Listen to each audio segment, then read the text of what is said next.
Fun weekend coming up across the area. We've got water fire here in town, and heading down to South County, we've got the good old Washington County Fair in Richmond. And it's going to be a pretty good weekend for that. We've got temperatures right around 80 both days. I think a touch cooler on Sunday because of the added cloud cover. Now tomorrow is going to start off with clouds and fog, very similar to today, but we should see some sunshine into the afternoon. But it's going to be very hazy sunshine because of that Canadian wildfire smoke continuing to ride on down the jet stream. And it's pretty thick right over the Northeast today. Now, we've been talking, I mentioned last week, we don't have a lot of wind out there today. We need an eventual west wind to get this big plume out of here. And you can see how it does sort of ease and slightly progress eastward as we head through the course of the weekend. But interesting here, we've got Ernesto coming on in. That sort of narrows this column as well, as its outflow winds are going to begin to push that to the north.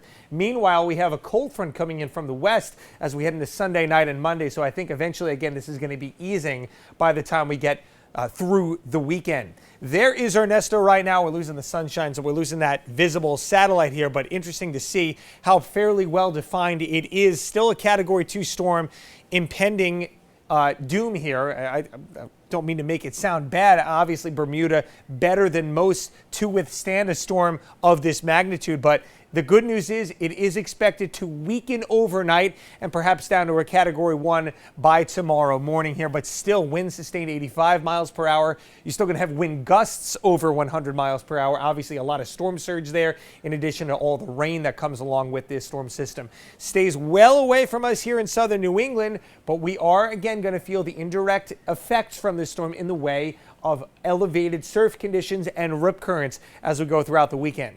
It's not the brightest of weekends. I don't think you're going to see the droves going down to the beaches like we had on some of those A+ weekends earlier in the summer.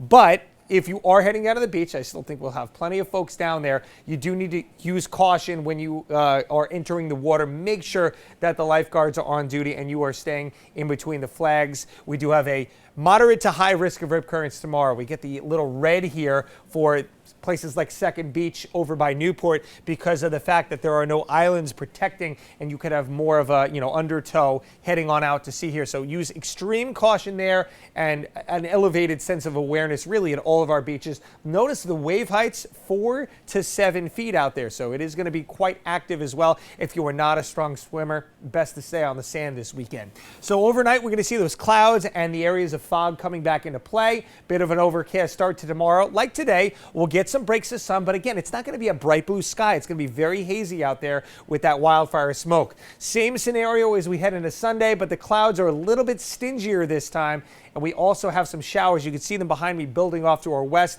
I do think, though, that outside of a stray one here or there, they largely hold off until we get to Sunday night. But as we go Sunday night into Monday, we'll have a good chance of showers, also some embedded thunderstorms as well, and they could linger into Tuesday.